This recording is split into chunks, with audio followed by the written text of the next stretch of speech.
السلام علیکم۔ آج ہم جانیں گے کاف پہاڑ کے بارے میں اور اس کا ذکر قرآن مجید سورۃ کاف میں بھی کیا گیا ہے۔ جانتے ہیں آج اس ویڈیو میں۔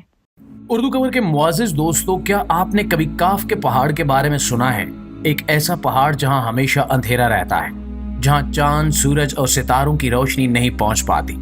کچھ لوگوں کا خیال ہے کہ یہ پہاڑ جنات کی دنیا میں داخل ہونے کا دروازہ ہے، جبکہ کچھ لوگوں کا ماننا ہے کہ یہ پہاڑ سمندر کی گہرائیوں کے نیچے ہے۔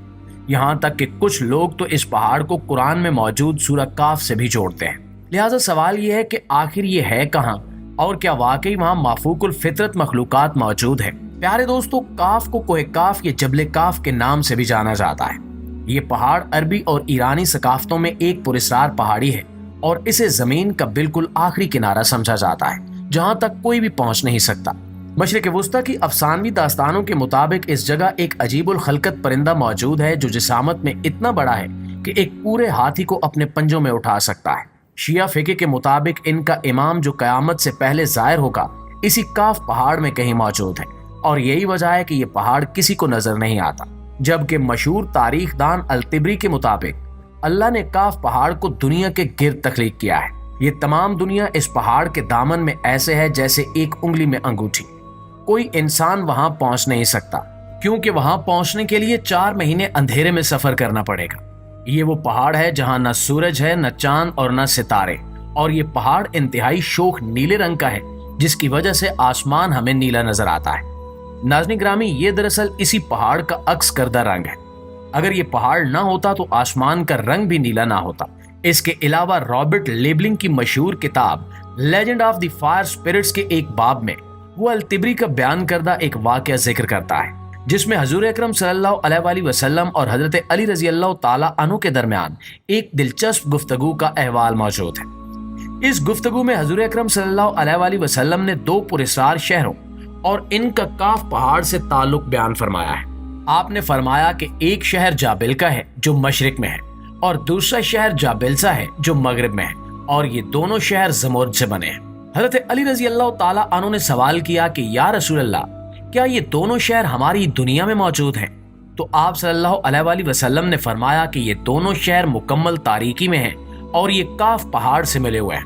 آپ صلی اللہ علیہ وآلہ وسلم نے فرمایا کہ ہر شہر کی نگرانی کے لیے ایک قلعہ ہے، اور اس قلعے میں 1000 آدمی وہاں نگرانی کرتے ہیں۔ آپ صلی اللہ علیہ وآلہ وسلم نے مزید فرمایا کہ ان دونوں شہروں میں موجود لوگ نہ حضرت آدم کو جانتے ہیں اور نہ ابلیس کو، یہاں تک کہ یہ لوگ چاند اور سورج کے بارے میں بھی نہیں جانتے کہ اللہ نے چاند اور سورج بھی تخلیق کر رکھے ہیں۔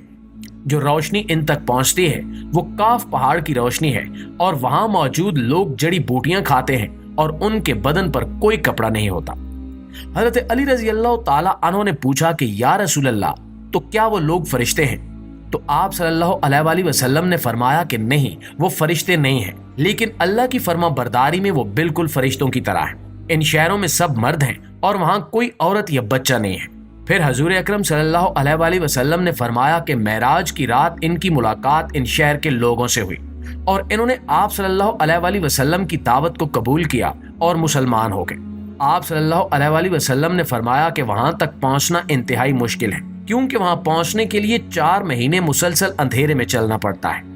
لیکن قوم عاد سے 3 لوگ جو حضرت ہود علیہ السلام پر ایمان لے آئے تھے وہاں تک پہنچ گئے تھے، اور پھر حضرت ذوالقرنین نے بھی وہاں پہنچنے کی کوشش کی، لیکن وہ آدھے راستے سے ہی واپس لوٹ آئے۔ ناظرین، اسی طرح کچھ لوگوں کا خیال ہے کہ کاف پہاڑ میں جنات کی بادشاہت ہے، جس کا ذکر 16ویں صدی میں گزری مشہور اسلامی تنظیم اخوان الصفا کی تحریروں میں بھی ملتا ہے کہ حضرت محمد صلی اللہ علیہ وآلہ وسلم معراج کی رات کاف پہاڑ کی طرف سفر پر گئے اور وہاں موجود جنات کو اسلام کی دعوت دی، جنہوں نے آپ صلی اللہ علیہ وآلہ وسلم کی دعوت قبول کی اور اسلام میں داخل ہو گئے۔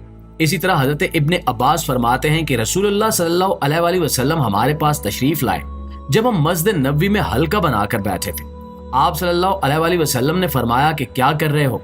ہم نے عرض کیا کہ ہم سورج کے متعلق غور کر رہے ہیں کہ وہ کیسے طلوع ہوتا ہے اور کیسے غروب ہوتا ہے۔ فرمایا تم نے اچھا کیا، اس طرح سے مخلوق میں فکر کرو، خالق کی فکر مت کرنا، کیونکہ اللہ جس کے لیے جو چاہتا ہے پیدا کرتا ہے۔